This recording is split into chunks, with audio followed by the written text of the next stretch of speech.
Torej, dober dan, udeleženci, udeleženke današnjega webinarja, da se temu tako reče. Debatirali bomo pravzaprav o DDoS napadih, ki smo jih pravzaprav zaznali mogoče malo več v letošnjem letu, so bili pa mogoče tudi bolj medijsko izpostavljeni.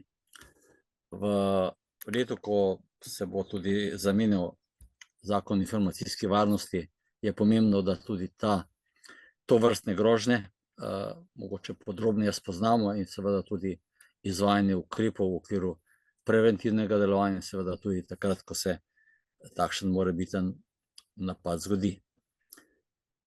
Pripravili smo 3 teme z različnih zornih kotov, vse govorijo o pač tem DDoS napadu in kako se ubraniti.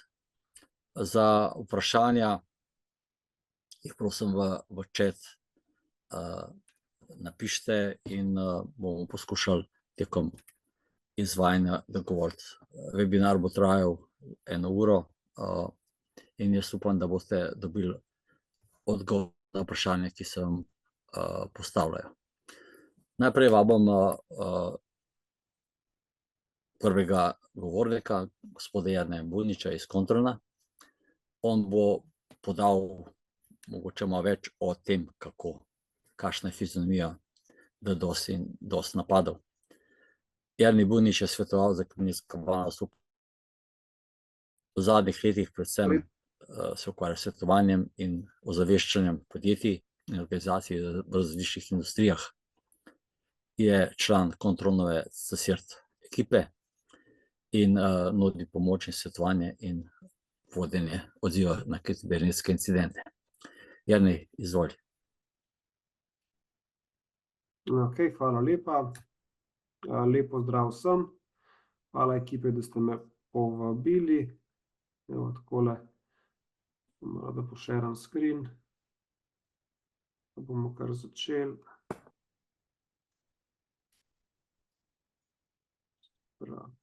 Tole.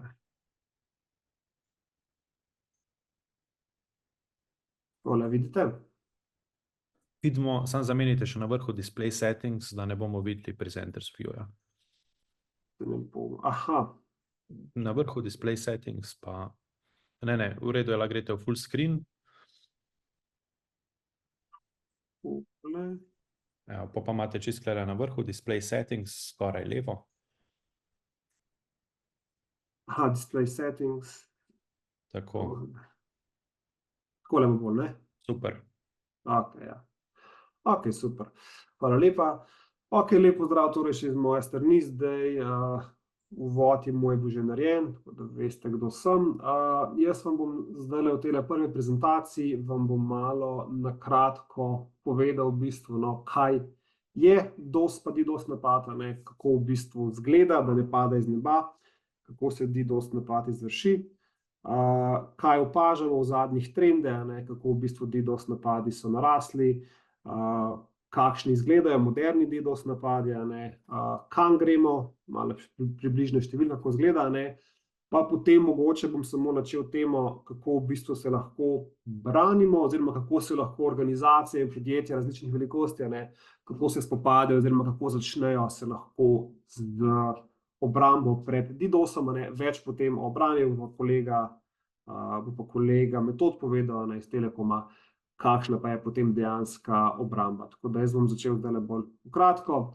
Se pravi, DDoS napad, gre za vrsto kibernetskega napada, kjer je cilj onemogočiti eno ali več storitev. Se pravi, cilj je na to, da onemogočimo, da povzročimo neke motnje v delovanju nekatere storitve. Te storitve so lahko pa pač karkoli. Od bančnega poslovanja, DNS prometa ali pa pač samo normalnega delovanja nekega podjetja.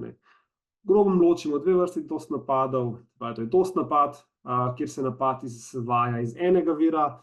Največkrat v takih DDoS napadih jih ni najbolj pogosti so, zdaj postajajo malo bolj popularni, opažamo to pa zato, ker ponavadi zlorabljajo, se pravi, zlorablja neko ranljivost neko znano ali pa neznano ranljivost na nekem strežniku, na nekem servisu, kjer v bistvu, če vemo, kaj narediti, pa kako narediti, lahko z zelo preprostim oziroma majhnim prometom, pa eno samo zahtevo, lahko povzročimo veliko škodo oziroma lahko povzročimo nedelovanje storitev.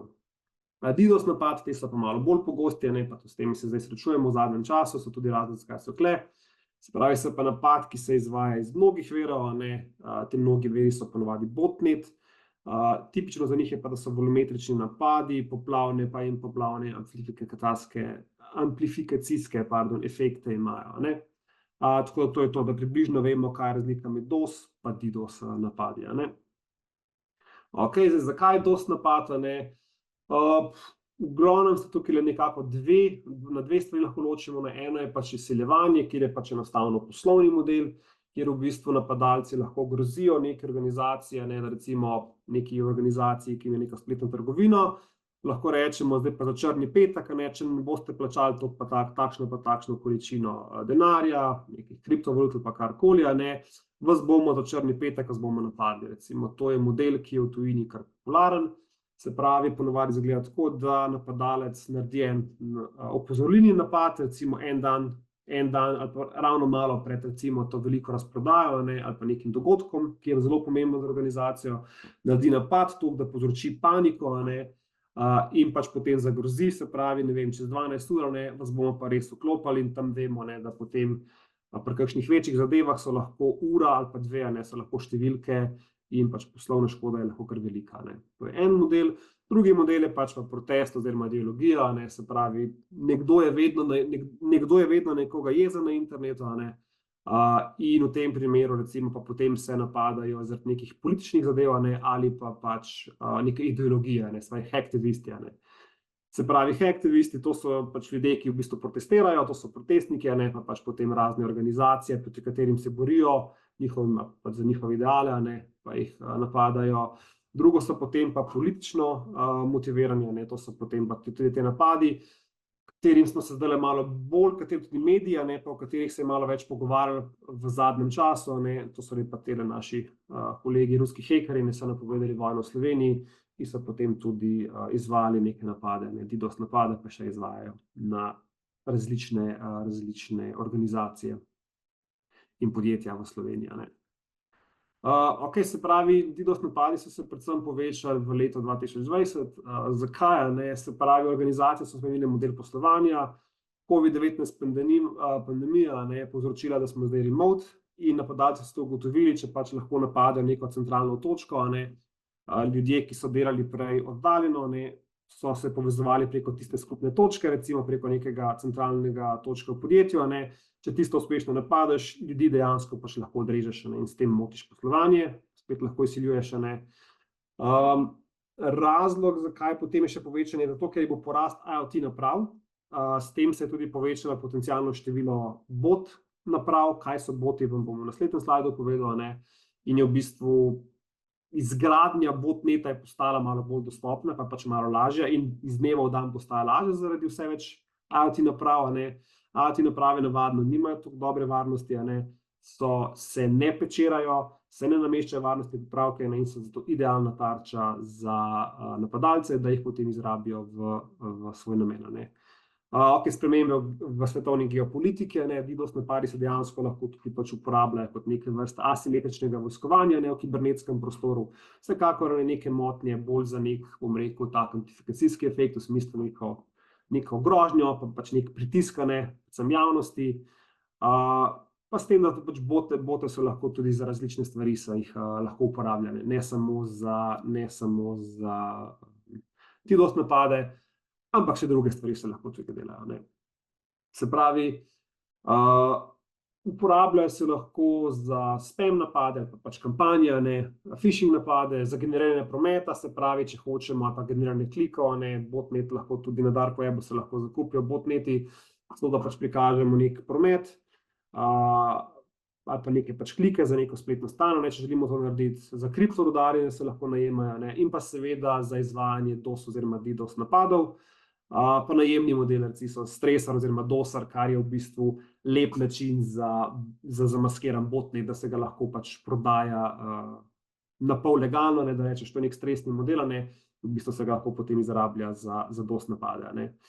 Se pravi, izgleda nekako tako, da botmaster je tisti, ki dejansko upravlja z tem botom, potem ima neka, če gledamo arhitekturo, ko izgleda, se pravi, botmaster je upravljalec, to je ponavadi par akterjev, to je par ljudi, skupina par ljudi, Potem imamo še C2 serverje, se pravi, to so strežniki, ki potem dejansko komunicirajo z botneti, in potem imamo na koncu še bote, to so pa v bistvu okužene naprave, ki izvršujejo v imenu botmasterja, izvršujejo neke komande, neke ukaze. V našem primeru, recimo, bi bil to pač dosarje, se pravi, izvajanje DOS napada. Tukaj sem še označil, tudi v zadnjem času opažamo, v Sloveniji še ne tako, ampak v tujini se pa vidi, da so telefoni dejansko tudi, ker je ponavadi varnost na telefonih ni najboljša in tudi telefoni postajajo popularna tarča za botmasterja, da v bistvu naše telefone so kar zmogljive napravce z dobro povezljivostjo, lahko spremenijo uspešno v bote. To se tudi v zadnjem času vse več pojavlja. Se pravi, iz arhitekturnega vidika, na kratko, se pravi, sta dva glavna modela, odjemalec strežnik, to je najbolj razširjena vrsta botneta, client server, peer-to-peer, point-to-point, to je naprednejša oblika botneta, katero ne srečavamo toliko, član tega ima lahko pa funkcijo strežnika klienta, ponavadi se tak botnet ne uporablja za DDoS napade, ampak se uporablja za kakšne bolj sofisticirane napade, briče, kraje podatkov in take zadeve. Upravljanje centralizirano, ponavadi pa decentralizirano, največkrat je pač centralizirano, vse popularnejše so decentralizirani modeli, se pravi, botmaster s člani komunicira preko različnih protokolov, telnet, recimo IRC, MTP, razne domene, socialni mediji, GitHub, da v bistvu skrivajo se, kot da je to legitimen promet, v resnici gre pa za neke C2 komande.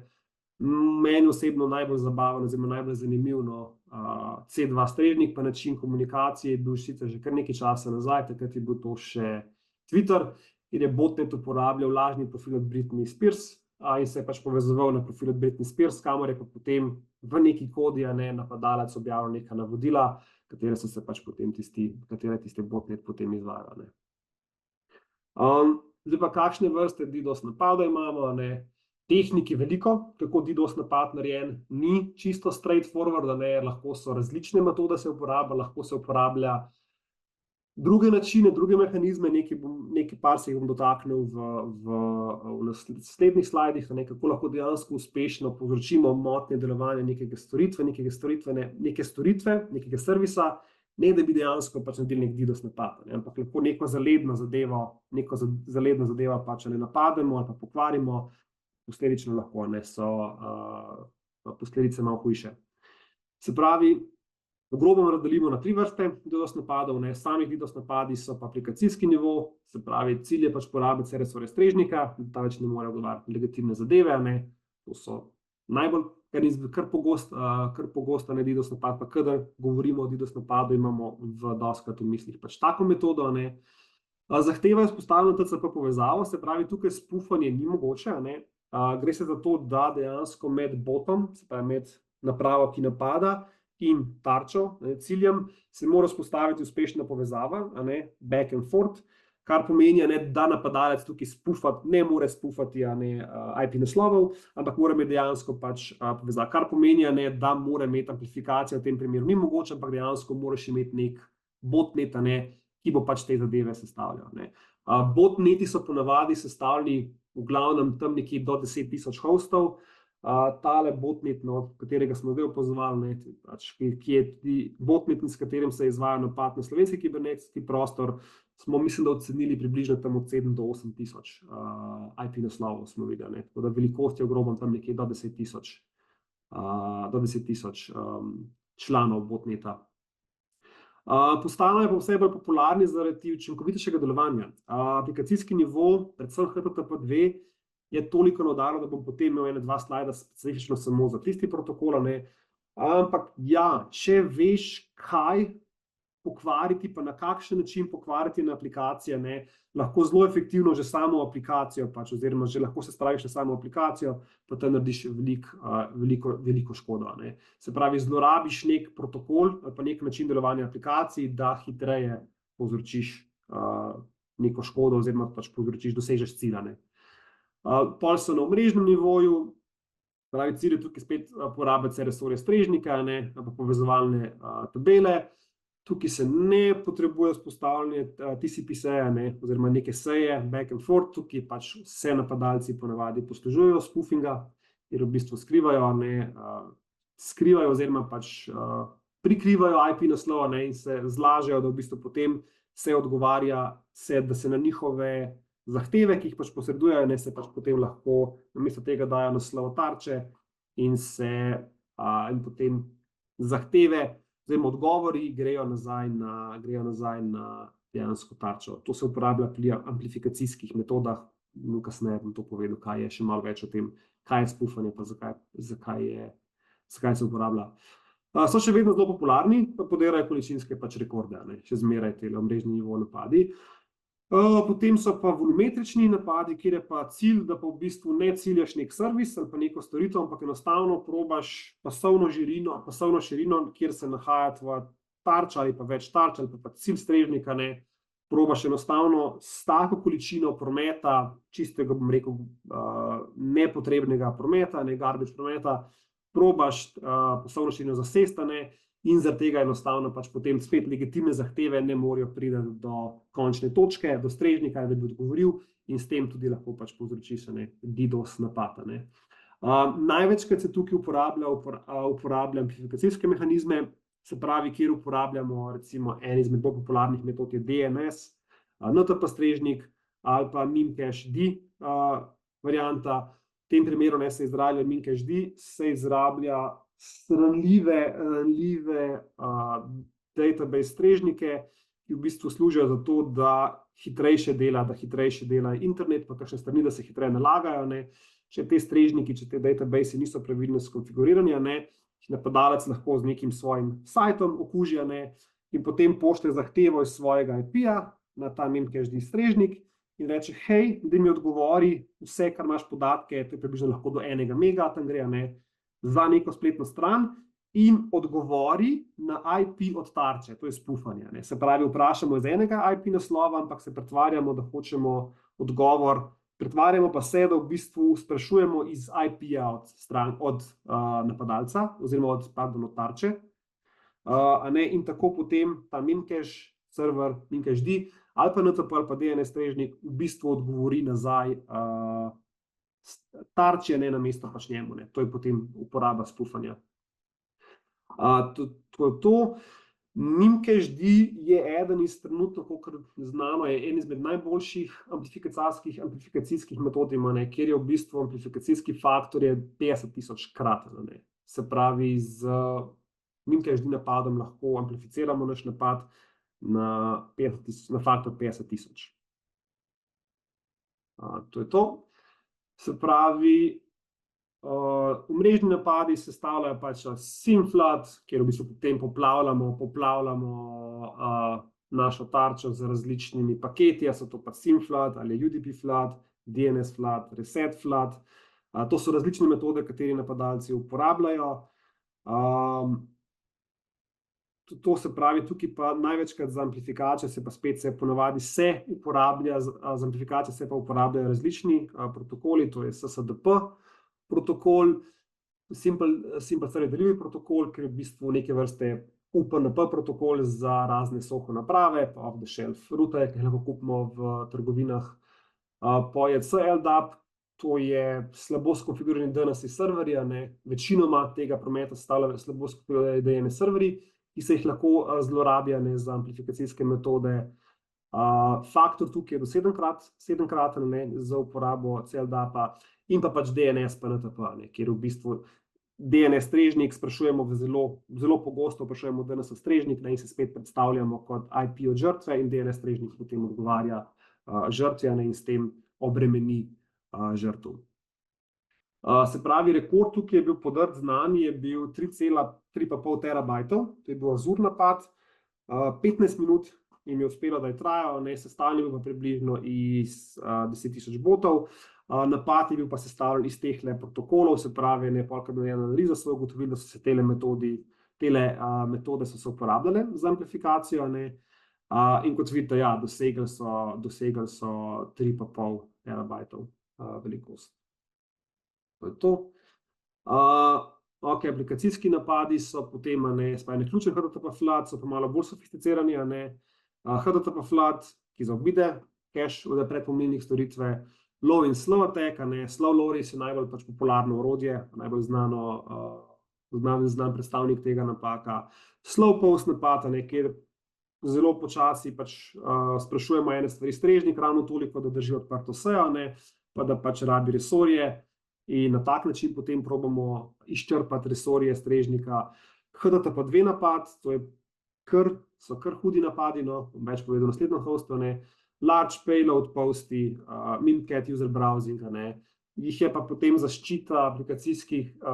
zaščita na aplikacijskem nivoju, je potem malo bolj zahtevna, ker moraš dejansko pogledati, ponavadi zahteva, da pogledaš v sejo, da vidiš, kaj se dogaja. Zdaj to lahko delaš z dekripcijo oziroma z različnimi orodji nekega fingerprintinga, bodi se to TLS fingerprinting, JA3, JA4 ali pa podobne zadeve. Potem to imajo proizvajalci opreme za boj proti DDoS-u, imajo zanimive metode, kako v bistvu lahko zaznajo tudi aplikacijske metode, da bi rabili v pogledu dejansko sejo, HTTPS sejo imeli.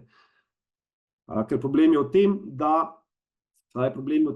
da večinoma prometa zdaj HTTPS in ti moraš dejansko, če hočeš videti, kaj je vsebina tega, moraš potem neko dekripcijo delati, da lahko potem dejansko pogledaš, da imaš vpogled v samo sejo, kaj se dogaja.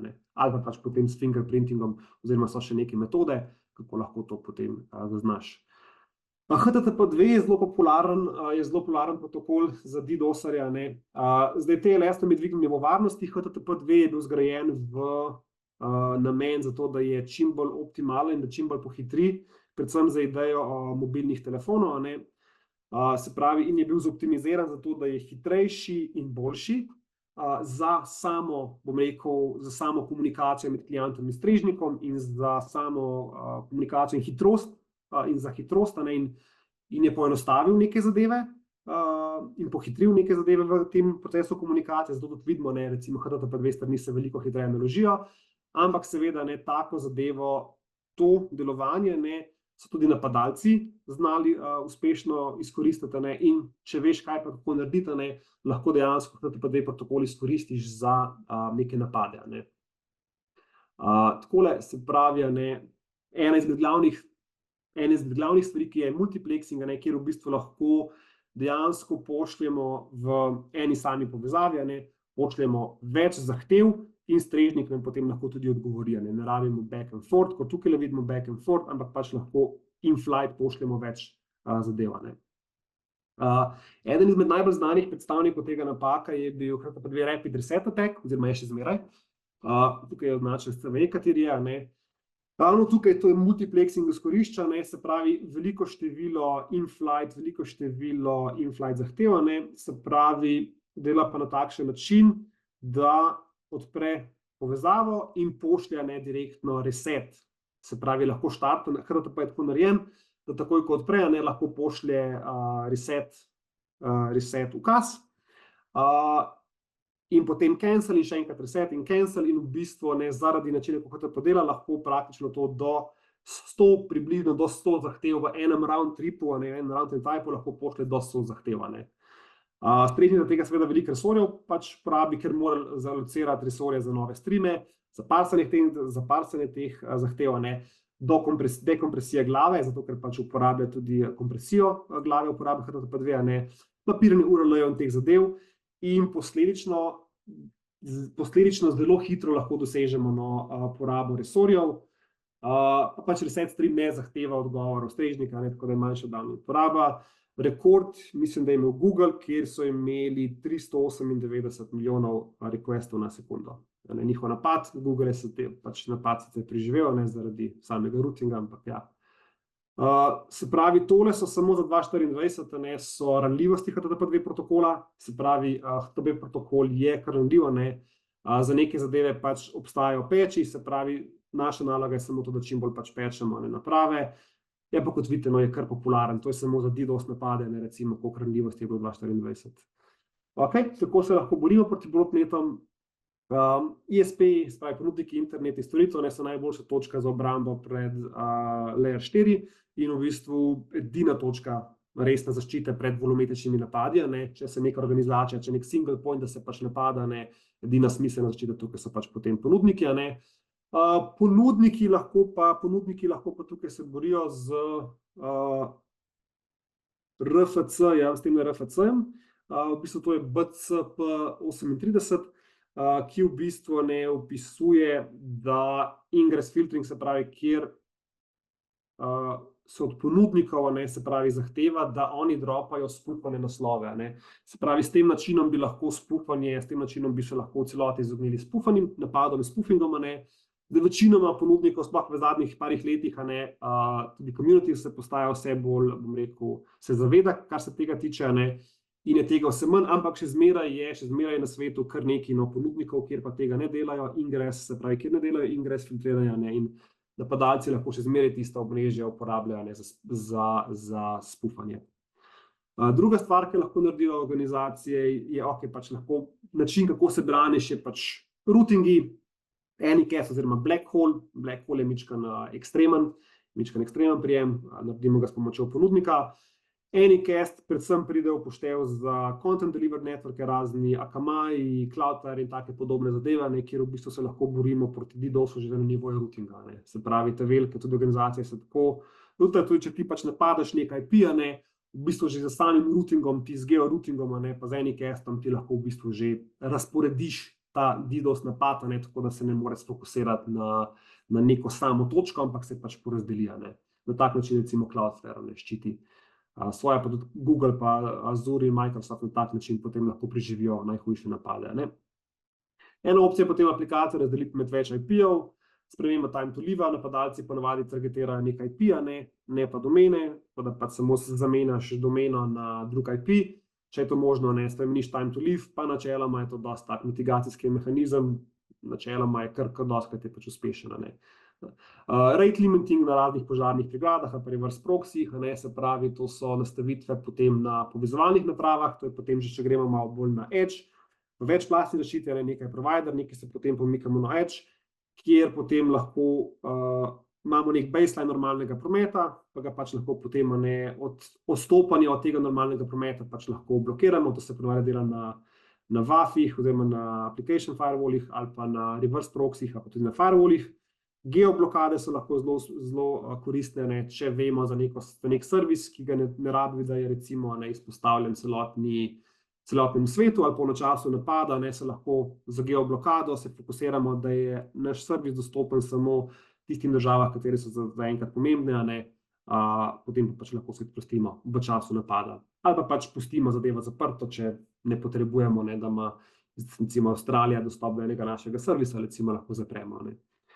Reverse proxy, kot sem že omenil, no, več o tem bom mogoče še Metod povedal, pa seveda hardening naprav in servisov. Hardening pomeni, ne, da v bistvu dvig varnosti že obstoječe infrastrukture, to pač pomeni, da bi rekel, ne vem, če dodamo primer iz prakse, recimo za eno hišo, ne, če bi hotel hardening, kaj je hardening, da bi recimo v primeru, da prihaja nek vihar ali pa tornado, ne, zabiješ deske gor na okna, se pravi, to je hardening naših naprav, ne. Se pravi, obstoječe naprave, ki jih imamo za povezovanje pa zaščito, ne, še malo bolj, bom rekel, fine-tunamo pa konfiguriramo, da so še malo bolj pač robustne in odporne na DDoS napade, ne.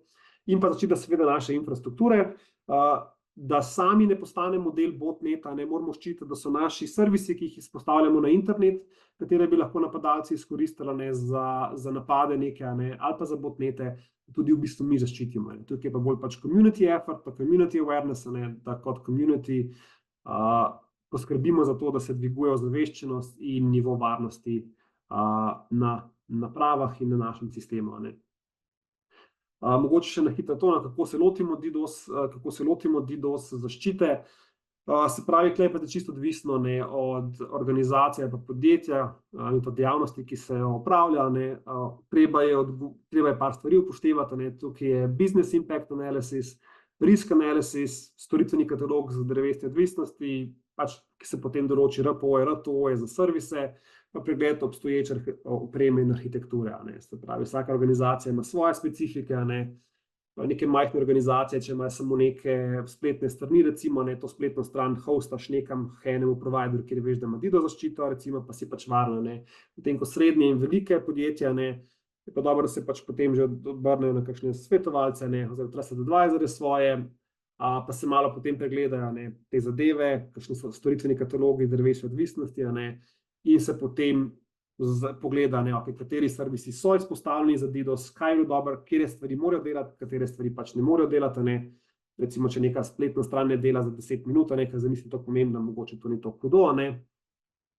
Pa mogoče neka celotna slika, se pravi, ne vem, primer DNS, če imamo svoj DNS, če imamo NS server svoj izpostavljen, če upravljamo svoj NS server za našo domeno, če nam ta DNS server napadajo, recimo napadalci, lahko v bistvu vse domene, vse, kar imamo vezano na to, in pošta in spletne strani, v bistvu lahko nam zaradi tega pač počepnejo. Tako da tudi, se pravi, v primeru večjih, srednjih pa večjih organizacij, je treba mogoče ni tukaj po principu whack-a-mole, da ok, to je zdaj neka ranljivost, zdaj jo moram pa zapečati, ampak mogoče stopiti par korakov nazaj, pa pogledati holistično sliko sistema, varnosti, in pač potem zgraditi neko celovito sliko robustne zaščite pred kibernetskimi varnostmi, pač tako DDoS-a kot ostalimi kibernetskimi stvarmi, napadi in grožnjami. To je to iz moje strani. Hvala lepa za pozornost. Pa besedo predajam naprej. Hvala, Jernej, za izdaten uvod v tem, kaj to je in kaj to ni. Zdaj pa vabim Uroša Majcna in Antona Barneta iz Ursio Sigov Certa, da povesta nekaj o konkretnih izkušnjah zadnjega obdobja, se pravi, kako pravzaprav identificirati in ukrepati v fazi napada. Hvala, Mihajl. Lep pozdrav. Upam, da se slišimo v redu, da vidite na zaslonu tudi moje najine prosojnice na moji desni in na vaši sliki navzdol je Anton Barne. Torej, jaz sem Uroš Majcen, prihajam iz podjetja Pozdravljeni še z moje strani. Pozdrav vsem. Hvala za vašo udeležbo. Upam, da vas bo naš prispevek tudi zanimiv. Hvala. Tako, poskušal bomo pa stvar razložiti malo skozi nivoje žrtve. V tem primeru, da bo razložimo, kaj mislimo tukaj s tem. Gre za to funkcija Urada Republike Slovenije za informacijsko varnost. Poznate, Sigov Cert je odzivni organ za varnost incidentov v državni upravi in državna uprava je bila tista, ki je bila največja tarča, recimo, teh zadnjih DDoS napadov v Sloveniji v meseci marcu in aprilu. Kontro DO je pa tisti glavni zunanji izvajalec storitev in kot taki smo morali odreagirati na te vrstne incidente, ki so se dogajali. Naravi incidentov je malo več že povedal sedaj moj kolega Jernej. Mi bomo poskušali z Antonom na kratko opisati, kaj se je dogajalo, ampak biti zelo tako, da ne razkrivamo vseh podatkov, biti zelo eksaktno in pa tudi časovno prijeti noter v časovnico, da se v eni uri tudi še damo kolegom iz Telekoma čas, da povedo svoje zadeve. Zdaj, kakor veste, tukaj smo imeli celo najavo to vrstnega dogodka, ki se je štartal 27.3.2024 z prvim napadom na spletno stran predsednice Republike Slovenije. To je bilo v nekje v sredini dneva, potem pa se je zadeva začela malo bolj intenzivno dogajati v drugi polovici dneva pa proti večeru. Napad je bil štartan strani skupine, ki se je takrat v tistem trenutku imenovala Cyber Army Russia Reborn. Zdaj, vsi, ki se resno ukvarjamo z kibernetsko varnostjo, moramo pač dejansko pogledati, kdo je ta napadalec, kakšne namene ta napad izvaja, ali se skriva za kom drugim, ali je najet, ali dejansko ima še druge motive, in seveda iz tega naslova smo mi šli pogledati, kdo je to Cyber Army Russia Reborn. Gre tukaj za preimenovanje Killnet skupino. Killnet je bil zelo znan, že dolgo nekaj časa zelo aktiven na področju DDoS napadov. imena več čas spreminjajo, med se te skupini daj tudi nekateri med seboj prepirajo in skregajo. Celo tako, da imajo svoj entry na Wikipediji, so znani potem, da uporabljajo kar nekaj tipov DDoS napadov, ki jih je prej recimo zelo kvalitetno Jernej opisal, in tudi zelo kvaliteten, imajo širok nabor orodij, ki jih za to uporabljajo.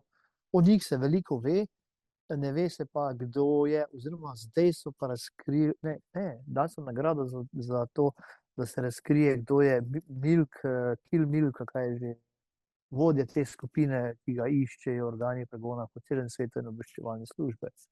Tako da veste, da so zelo agresivni trenutno, danes, ta trenutek izvajajo napade na Nizozemsko, na institucije, ki se ukvarjajo z evropskimi volitvami na Nizozemskem, tako širok aspekt zadev delajo. Anton so pa se kasneje druge dve skupine vključile v to zadevo. Tako da ne vem, kje dve so bile. Ja, še dve dodatne skupine so se vključile v to delovanje. Načeloma, kako je kolega rekel, potrebno poznati delovanje teh skupin, tudi z tega stališča, da se ustrezno lahko zaščiti pred njihovimi tipi napadov. Zdaj, kot je prej kolega Jernej omenil uporabo botnetov, zdaj pri teh skupinah se treba zavedati, da dejansko njihove botnete predstavljajo ljudje sami.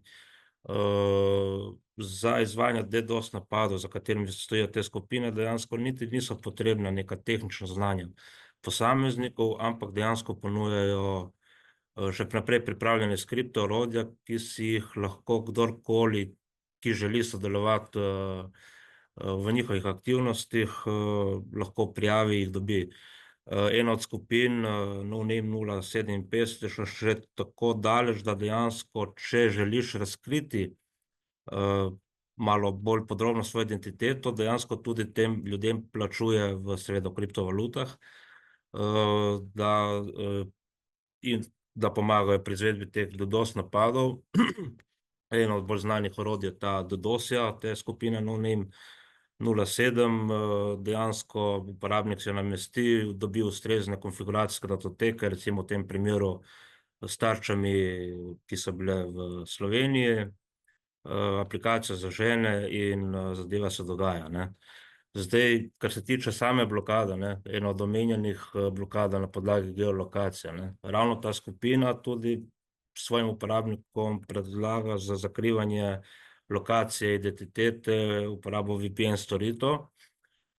Izbrali so si prav detaljno Surfshark VPN ponudnika, pa eksplicitno navajajo ne uporabljati VPN-e, ki se nahajajo v naslovnem prostoru Rusije in Belorusije.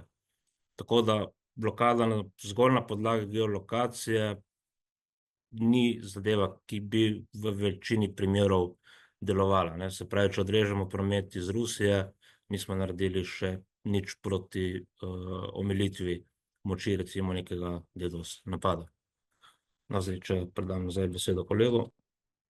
Hvala, Anton, tako je. Zdaj, da vidimo, kako se je to videlo na primeru tega, ker je bil tukaj Hakom tisti največja tarča, je potem tudi vplivno Hakom zaradi soodvisnosti prišel še na ostale druge podsisteme. Tukaj vidite slike iz nadzornega sistema, delovanja sistema, ker vidimo točno po urah spike, da je zadeva, kako sem rekel, začela rasti, na katere naprave je promet začel rasti, kako se je delal.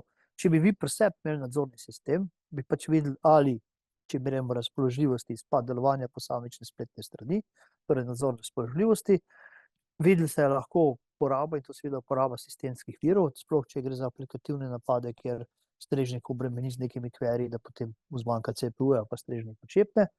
Ter seveda, ne smemo pozabiti še na tretji indikator, to je nedavno povečanje količino podatkov v dnevniških datotekah, zato ker aplikacijski strežniki, spletni strežniki generirajo neke loge, ki so reda velikosti, tisti trenutek je napad nekaj 10 ali pa še večkrat večji, kakor so drugače. In tukaj vidimo lahko nekaj, na kar vas lahko preventivno opozori, da je potencialno napad potekal.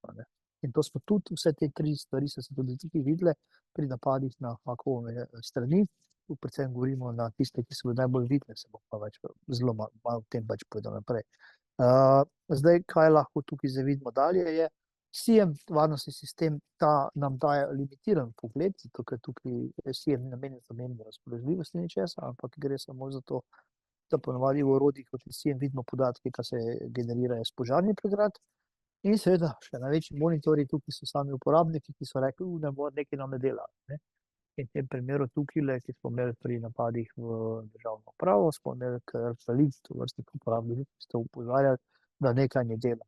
Zdaj, v samem napadu toliko, tako da vemo, kaj je bil problem tisti trenutek in kaj se mora vsaka organizacija vprašati in kaj je pri vsaki žrtvi. Prvo vprašanje je, ali imamo načrt za odziv na varnostni incident. To je varnostni incident, torej imamo generalistični načrt za odziv na varnostni incident, govorimo o tem, da v letu 2024, tudi za prihajajočo zakonodajo ZINF-1, opozarjam vse, to je nekaj, kar bo obvezno predpisano, da mora obstajati, torej politika in načrt odziva na varnostni incident.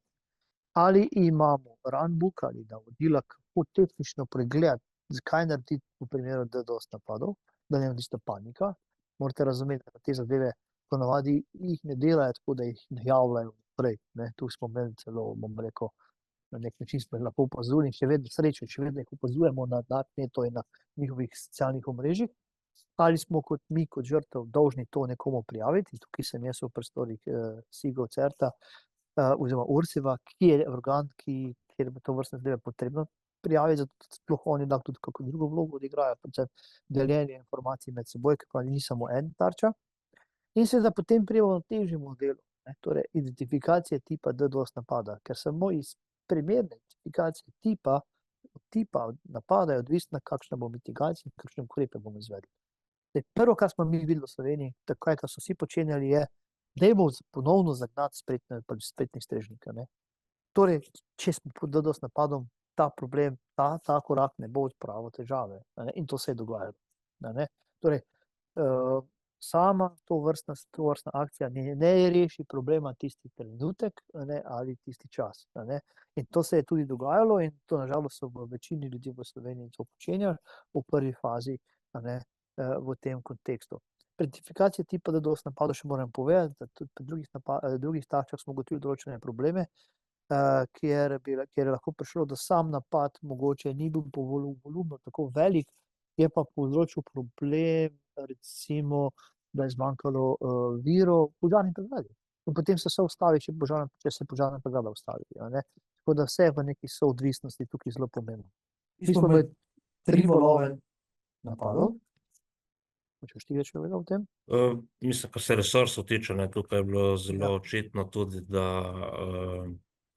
kot je rekel, prišlo je do uporabe vseh resursov na požarni pregradi, ker strani teh spletišč javne uprave so bile v času napada iz IPv6 naslovnega prostora dosegljive. Kar se pravi, da vse tisti prvi del aplikacijskega dela DDoS napada ni imel tolikšnega vpliva, kot pa, bi rekel, ta sočasni del omrežnega dela na omrežnem nivoju DDoS. Tako da IPv6 strani tako veliko zanimivost so bile dosegljive, še vedno. Imeli smo 3 valove napadov, vsak je bil rahlo drugačen, napadalci so spreminjali svoje modus operandi, bil je na začetku volumetrični napad, potem je šlo pa kasneje na bolj specifične aplikativne napade. Če pogledamo recimo, kaj so se ovirali in kaj ima soodvisnost problem napadov na toliko na go.si ali pa e-uprava, ki imamo razne spletišče, portale, je bil tudi napad na FURS, pa na e-davke, tukaj je bila seveda, predstavljate davčne blagajne, in so ostale stvari tudi podjetja, storitve zaupanja, ker imamo problem z SIGINT-om, če ta sistem ne deluje, na kaj se ostalo vpliva, tako da je bilo tukaj, smo imeli opravka zelo široko razvejanost in soodvisnostjo. Kasneje smo imeli pa zelo ciljne napade, posameznih spletišč, recimo, kot je bil AKOS, recimo, ali pa statistični urad v Sloveniji. Po identifikaciji napada so se izvajali različni ukrepi. Na začetku je bila geoblokada, kot je že kolega povedal tule, ampak geoblokada je zelo oster ukrep, katerega je treba zelo zdravo mero imati. tukaj je bila sreča, da smo lahko začeli izvajati rate limiting na požarnih pregradah, kar pomeni, da je sama požarna pregrada ni zaradi tega počepnjena, ni bilo treba blokirati prej, ne, ampak se na požarna pregrada pač odmeče tisto, kar je več od tega, kar lahko rečeš, da zdrži. In najbolj učinkovit princip, ki smo ga na koncu izvajali, je, če imamo primerno orodje, ki smo tudi delali, je iskanje IP številk napadalcev, da smo jih šli blokirati. In tu smo imeli 9 rund tega iskanja, ker so se malo spreminjali, da smo jih uspeli uloviti, podeliti in da smo jih potem ustavili. So oni ugotovili, ok, sej v dnevnost medijsko smo dosegli, stvari niso delale, gremo naprej iz tega naslova. Ne. In zdaj jaz tako pravim, iz tega, kar smo mi videli, je, da priporočila, ki tukaj izhajajo, relativno hitro je, ampak vseeno, geoblokada je zelo oster ukrep, ki pa tudi ni smiseln, zato ker zaradi razvejanosti se spričujem kašljanja raznih IP naslovov v Sloveniji, pa kam pade, kaj kdo vidi, kaj je to pod Slovenijo ali pod Slovenijo. Veliko je odvisno od tehničnih zmožnosti, manjši je to rekel, da nam recimo požarna pregrada njihova ne omogoča rate limitinga, ali ima ali nimamo WAF s temi dodatnimi funkcionalnostmi, zmožnosti in pa seveda z nekimi specifikami. Na koncu smo prek katerih organizacijah, zelo specifičnih, aplikativnih strežnikih, recimo Linuxovih, smo se na koncu implementiral en daemon fail to ban, ki odvrača to vrste napade, ko ga nastaviš funkcionalno, kaj je več od normalnosti, da si je zadevo obvaroval pred tem, da sistemu ne zmanjka virov. Tako da je to iz tega nivoja. Jaz smo hodili biti kratka, želela biti ideja je, da smo bili pač žrtve DDoS napadov, lahko smo ta trenutek spet, mojstri so potem po nas šli drugam, Španija, Estonija.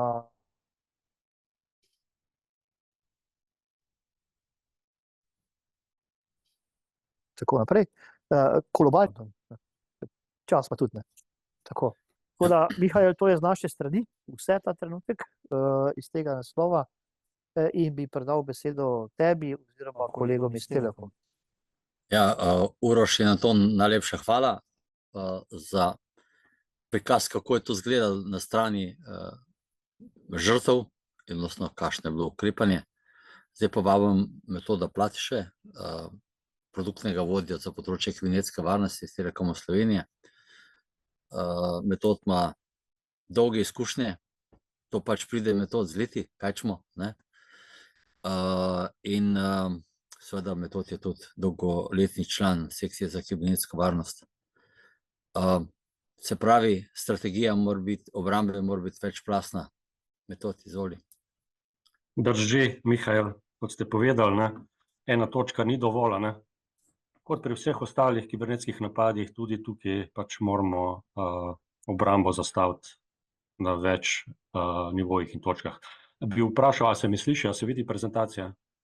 Ja. Dobro, potem pa kar nadaljujem. Nekaj stvari bom mogoče povzel, kakšen slajd bom malo hitrejši čez. Veliko v bistvu so že povedali kolegi Jernej, pa Anton, pa Uroš, ne. Telekom Slovenije zagotavlja zaščito pred DDoS napadi že recimo 10 let, ne. Tako da tukaj imamo res veliko izkušenj.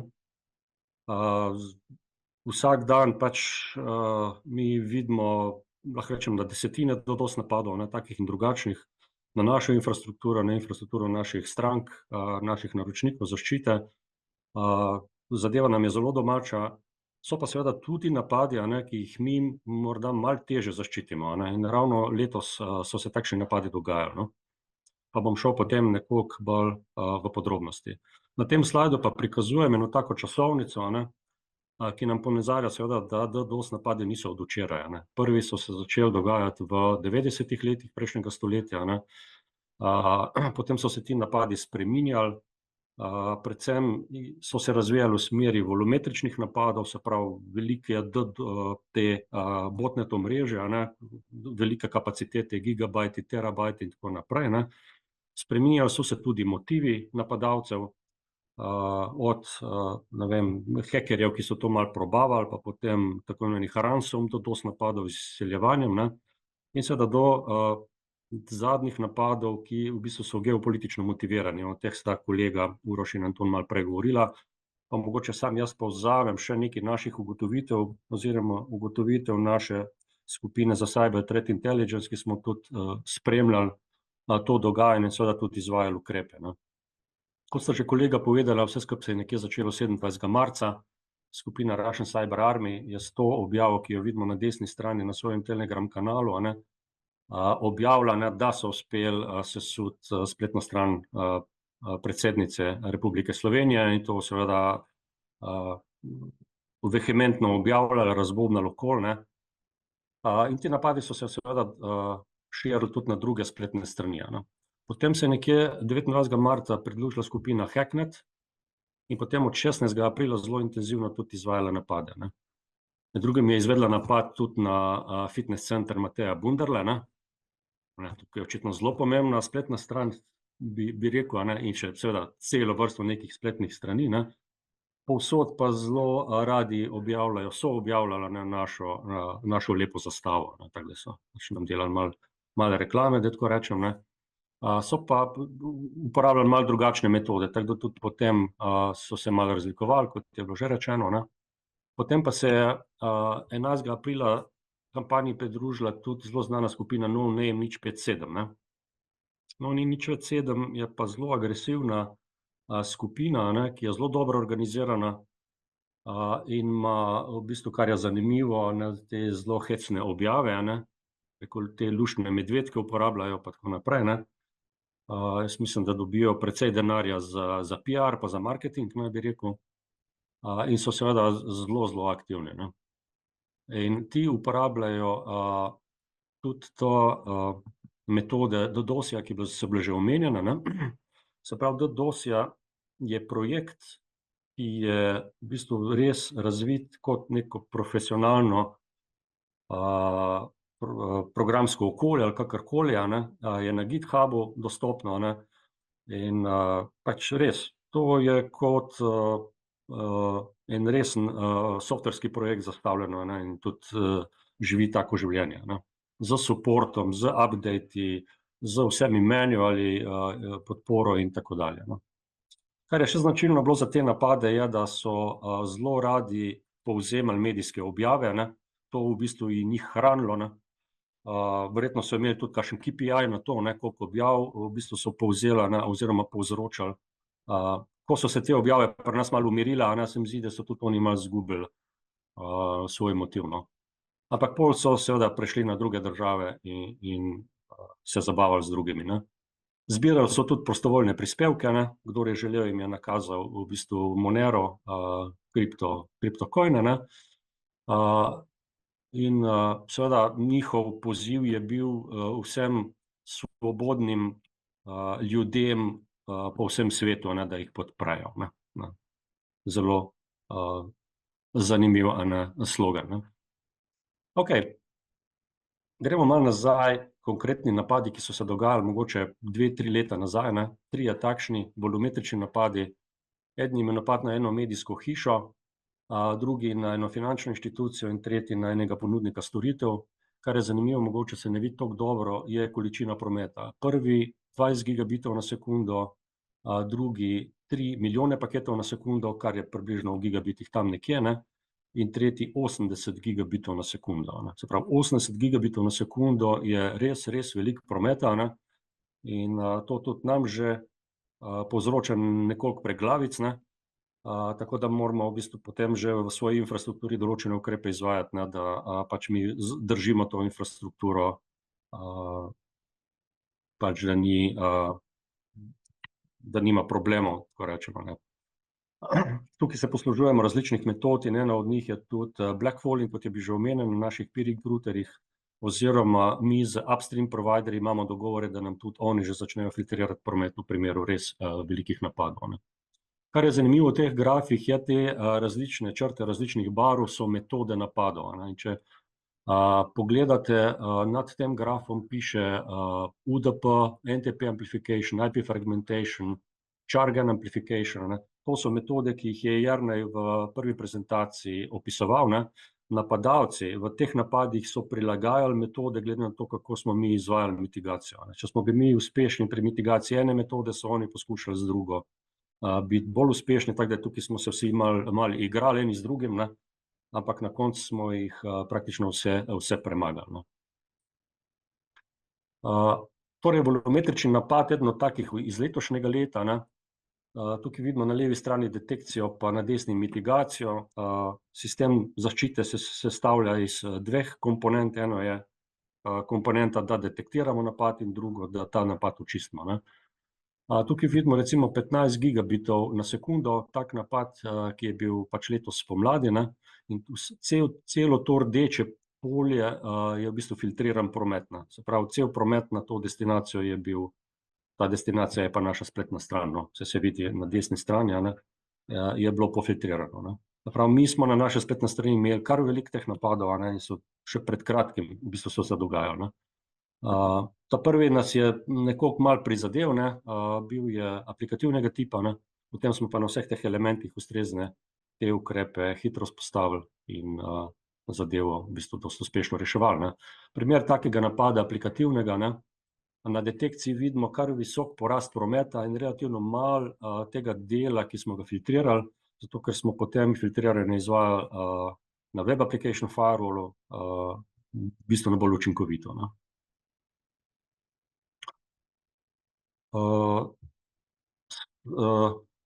Torej, Slovenija seveda ni nobena oaza. Na Slovenijo se izvajajo konstantno napadi na slovenska podjetja, slovenske ustanove in recimo tukaj imam to statistiko, ne, iz NetScouta, ne. NetScout tudi mi uporabljamo za sistem zaščite, ne.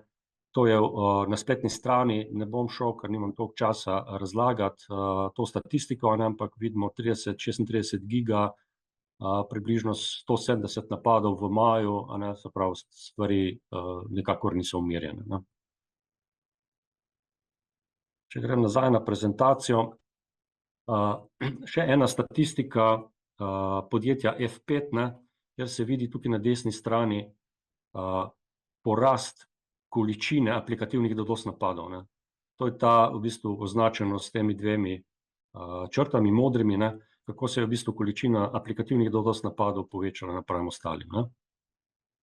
Anatomija DDoS napadov, o tem je Jernej veliko govoril, ne bi ponavljal se. To je slajd, ki sem ga kakšni 2 leti nazaj pripravil, ne, in ki v bistvu ne drži več, ne. To je razlagal volumetrične napade, ransom DDoS napade, ne. In motivi, ne, so se precej spremenili. Te kampanje z izseljevanjem so bile aktivne 1,5 leta, pa očitno poslovni model jim ni vzdržal, pa so s tem prenehali, ne. Torej, kako se zaščititi pred napadi? Kot je bilo že omenjeno, DDoS napadalci v bistvu zlorabljajo, izkoriščajo ranljivosti, da si zgradijo botnet omrežja in s tem potem izrabljajo pomanjkljivosti naših sistemov, ne, ali pa protokolov, ki jih uporabljamo v naših omrežjih, da v bistvu potem izvedejo ta napad in onemogočijo dostope, storitve in tako dalje, ne. Torej, zaščita pred napadi, tako od daleč, ne, o tem je tudi že Uroš govoril. Najprej seveda moramo poznati našo infrastrukturo, kaj sploh mi imamo, katere spletne storitve objavljamo, kje so naši DNS-i, ne, kako smo mi vidni navzven, kje nas v bistvu DDoS napad lahko udari, ne. Potem seveda morate imeti DDoS zaščito Telekoma Slovenije, ne, ki je visoko zmogljiva, imamo na voljo različne mehanizme, mitigacije se sproži samodejno in delovanje tega tudi nadziramo, ne. In seveda, predvsem za aplikativne napade je potrebno, da tudi v podjetjih imate vzpostavljene določene mehanizme filtriranja na vaših sistemih, ne. Torej, DDoS zaščita Telekoma Slovenije je del našega jedrnega omrežja, da tako rečem. Sistem detekcije, s katerim ugotavljamo, a je prišlo do DDoS zaščite, zbiramo statistiko iz vseh naših tako imenovanih peering usmerjevalnikov, tisti, ki so povezani v naše upstream ponudnike, in potem sistem mitigacije. Ko mi ugotovimo, da je DDoS napad se začel, preusmerimo ta promet dejansko na sistem mitigacije in ta sistem potem v bistvu inline pregleduje ta promet in izloča napadalca ven, ne. Metod mitigacije je zelo veliko, tako da tukaj imamo res, nam rekel neskončno, ampak zelo veliko možnosti, kako v bistvu ta filtriranje nastavimo, ne. Torej, zaščita v primeru velikih napadov je pa blackholing, se pravi, ves promet do te destinacije blokiramo iz tujine, ne.